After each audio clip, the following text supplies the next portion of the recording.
Hello everyone, today we will talk about gender equality. Gender issues are very important today. There are certain problems, whether in crime, religion, or morality. Our group focuses on analyzing the legalization of abortion. First, let's discuss about the definition of gender equality. It's advocated that people of different genders should be treated equally in politics, economy, society, and family, and shouldn't discriminate against one party on the basis of gender.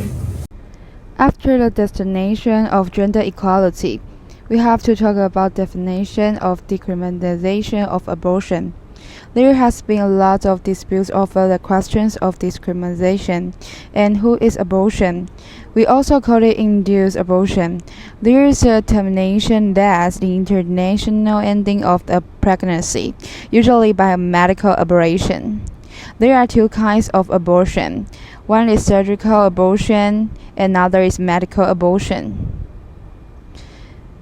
Surgical abortion involves a procedure where instruments are used to remove the embryo or fetus from uterus, typically performed in a clinic or hospital. Medical abortion, on the other hand, use medications like mifepristone and mifepristol to terminate a pregnancy by inducing its miscarriage. The main difference is that surgical abortion is quicker and may require anesthesia, while medical abortion relies on drugs and takes a few days. Before the main points of today, we have the story time first. I have been pregnant for 7.5 months at that time, while I was still immersed in the joy of being pregnant. The doctor told me that the baby was a serious abnormal. There was the hardest time of my life in that week.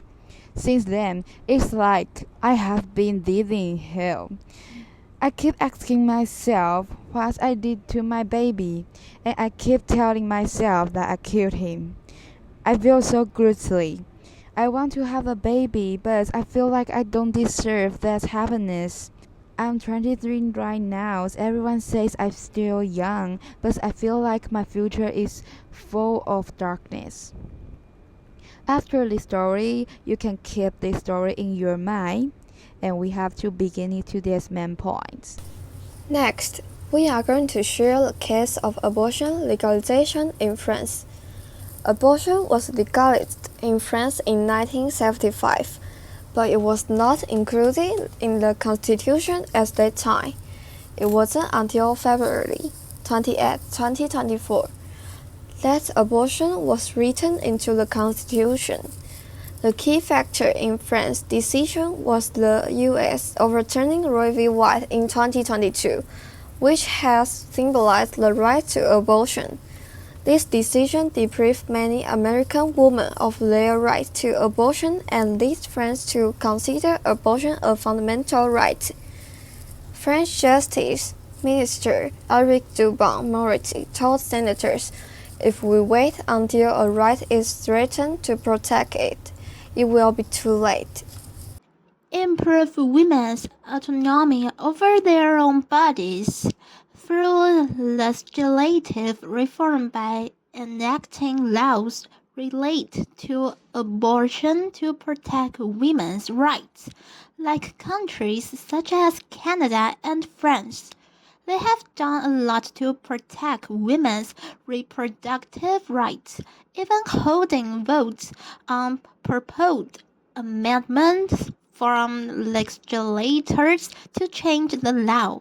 This allows women to legally have control over their own bodies without restrictions from others. It's crucial to let everyone know how to protect their bodies and defend their bodily autonomy. Therefore, we believe that including courses on understanding bodily autonomy in the school curriculum can provide children with basic knowledge from an early age. They can also become familiar with relevant laws. Through these measures, we can help people better understand the importance of bodily autonomy. The legalization of abortion often focuses narrowly on whether a life should be preserved. However, I believe the discussion of whether abortion is human revolves around the idea of choices. If an unexpected life begins within me, after careful thought and consideration, I should have the right to choose whether to keep this child. Legalization doesn't mean I have to abort. It simply gives me the right to follow my decision. In Taiwan, abortion laws are relatively open, yet I believe there is still room for further discussion. Compared to other countries, topics around sex and reproduction are not frequently addressed openly here. But as society becomes more open, I hope we start to recognize the importance of these issues and explore how the laws could improve.